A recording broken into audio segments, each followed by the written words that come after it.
Perkenalkan, nama saya Zasya Koirunisa Wardani dengan nomor induk mahasiswa 25021030129 akan membacakan cerpen Suatu Sisi Dalam Hidupmu oleh Andriani.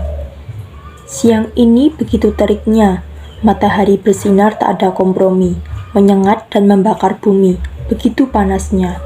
Aku berjalan terseok-seok membawa satu bakul nasi yang harus masih panas, 2 termos air panas, dan 2 lembar kain lap bersih.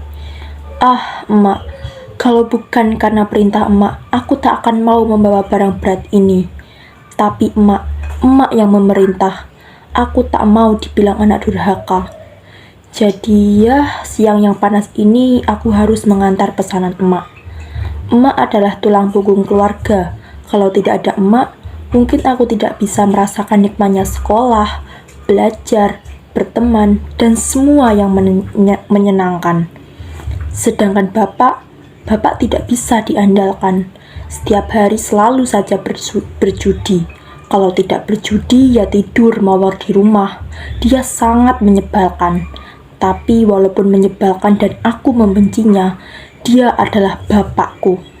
Kasihan emak yang selalu menderita. Kadang aku berpikir, coba kalau emak jadi bapak dan bapak jadi emak, mungkin keadaannya akan lebih lumayan. Aduh, tiba-tiba aku menabrak seseorang. Krompiang, krompiang, krompiang, semua bawaanku jatuh berantakan.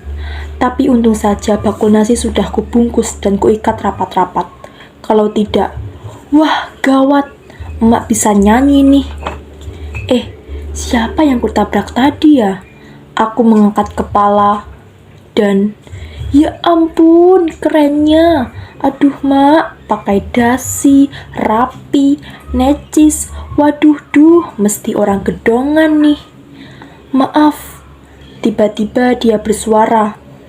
Aduh emak, copot jantungku. Waduh, gimana ya? Gawat bin gawat nih. Wah, keadaan darurat. Cepat-cepat aku membereskan bawaanku dan cepat-cepat kuayunkan kakiku. Baru beberapa langkah. Nona, permisi. Maaf, aku tadi tidak sengaja, katanya lagi.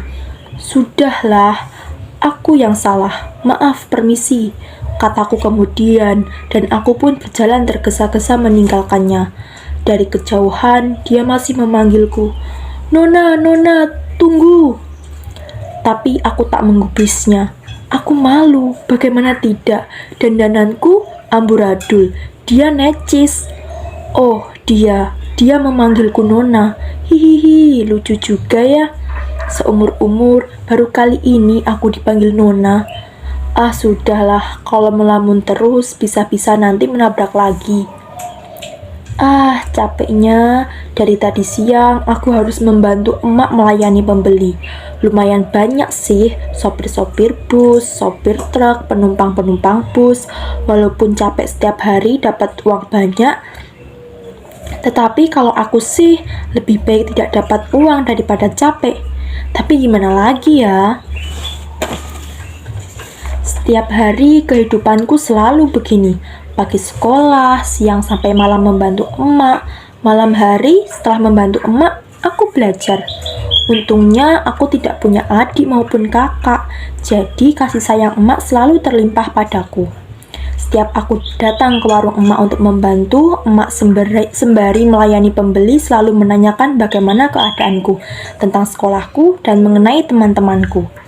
Dan aku pun selalu menjawabnya dengan antusias dan bersemangat. Walaupun aku tahu kalau emak kadang memperhatikan, kadang pula tidak mendengarkan. Tapi aku peduli, karena dengan bercerita pada emak, aku dapat menumpahkan semua isi hatiku. Aku merasa puas, walaupun aku terlahir dari keluarga yang tak mampu, aku tak menyesal. Aku mempunyai emak yang selalu menyayangiku dan selalu mencukupi kebutuhanku walaupun masih kurang. Ah, itu tidak apa-apa. Tapi aku tak mau menceritakan bapak, karena aku memang tak tahu apa yang harus diceritakan. Lain halnya jika aku menceritakan emakku. Kalau sedang tidak ada pembeli, kadang aku duduk melamun melihat orang-orang yang bermacam-macam bentuk jenisnya berlalu lalang, dari orang yang berdasi dan bersakut tebal sampai anak kecil yang tak berbaju. Sebenarnya Tuhan itu maha adil. Diciptakannya bermacam-macam manusia, ada yang kaya, ada yang miskin. Yang kaya harus membantu yang miskin, dan yang miskin harus menghormati yang kaya. Benar-benar komplit. Pada suatu sisi, ada orang yang makan dengan lahap segala makanan yang terhidang di hadapannya.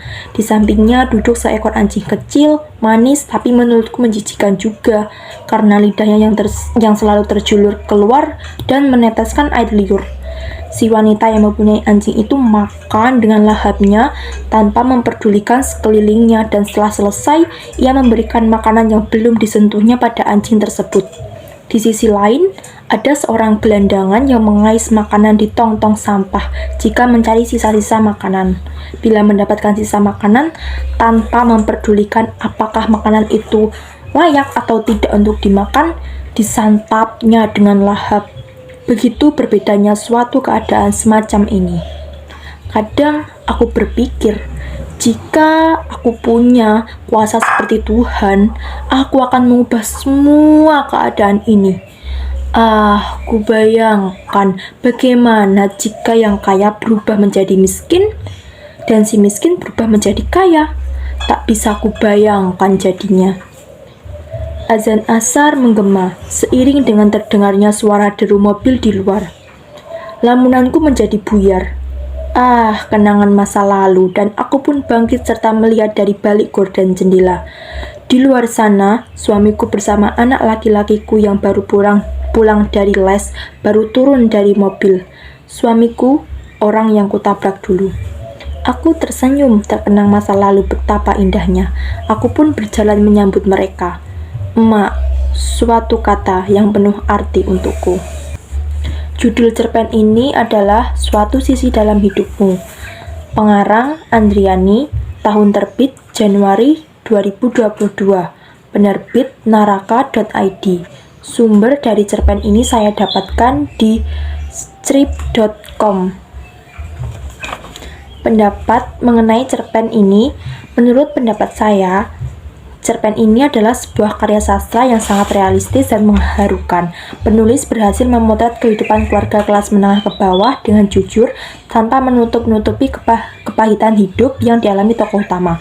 Cerita ini menggunakan alur campuran yang menarik, diawali dengan perjuangan masa lalu dan ditutup dengan kebahagiaan di masa kini. Meskipun tema yang diangkat adalah kemiskinan dan perjuangan hidup, cerpen ini tidak terjebak dalam kesedihan yang berlarut-larut. Justru cerita ini memberikan harapan di akhir kisahnya, di mana tokoh aku akhirnya mendapatkan kehidupan yang lebih baik dan berkeluarga dengan bahagia. Hal utama yang membuat saya menyukai cerpen ini dan tertarik untuk membacakannya adalah penggambaran tokoh emak sebagai tulang punggung keluarga. Saya sangat tersentuh melihat ketegaran emak yang harus bekerja keras menjadi penopang ekonomi keluarga demi menyekolahkan anaknya. Hal ini sangat kontras dengan tokoh bapak yang digambarkan tidak bertanggung jawab, suka berjudi, dan hanya tidur di rumah. Situasi ini membuat simpati pembaca sepenuhnya tertuju pada perjuangan emak. Selain itu, saya menyukai karakter tokoh aku yang meskipun lelah dan kadang mengeluh dalam hati, ia tetap patuh membantu emak membawa barang dagangan yang berat seperti bakul nasi dan termos panas di tengah terik matahari. Ini adalah contoh nyata bakti seorang anak. Kelebihan dari cerpen Suatu Sisi Dalam Hidupmu, yang pertama adalah cerpen ini mengajarkan bahwa kerja keras dan pengorbanan orang tua atau emak akan membuahkan hasil manis. Tokoh aku bisa bersekolah dan akhirnya memiliki kehidupan mapan berkat perjuangan emaknya. Kedua, penulis pandai menggambarkan suasana, rasa lelah, panasnya matahari, rasa malu saat menabrak pria berdasi yang kelak menjadi suaminya, hingga kejengkelan terhadap bapak. Semuanya terasa sangat manusiawi dan dekat dengan pembaca. Selanjutnya, kekurangan dari cerpen ini, yang pertama, tokoh bapak hanya digambarkan sebagai sisi negatif, penjudi dan pemalas tanpa diceritakan bagaimana nasib akhirnya atau apakah ada perubahan sikap padanya. Fokus cerita seolah melupakan tokoh bapak begitu saja di akhir kisah. Kedua, adegan pertemuan dengan jodoh. menabrak pria kaya lalu akhirnya menikah. Terasa sedikit seperti cerita sinetron, sehingga sedikit mengurangi nilai realitas kehidupan keras yang dibangun di awal cerita. Relevansi cerpen Suatu Sisi Dalam Hidupmu dengan konteks masyarakat sekarang. Cerpen ini dinilai sangat relevan dengan kondisi masyarakat saat ini karena yang pertama, wanita sebagai tulang punggung keluarga. Fenomena wanita yang mengambil alih peran nafkah karena suami tidak bekerja atau tidak bertanggung jawab masih sangat banyak dijumpai di Indonesia. Yang kedua, ketimpangan sosial.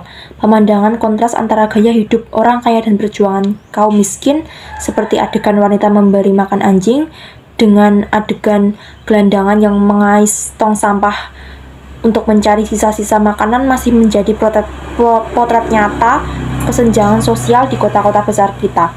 Dan yang terakhir, ketiga, pentingnya pendidikan. Cerita ini menekankan bahwa meski miskin, emak tetap memprioritaskan sekolah anaknya. Ini relevan dengan semangat zaman sekarang bahwa pendidikan adalah jalan utama untuk memutus rantai kemiskinan.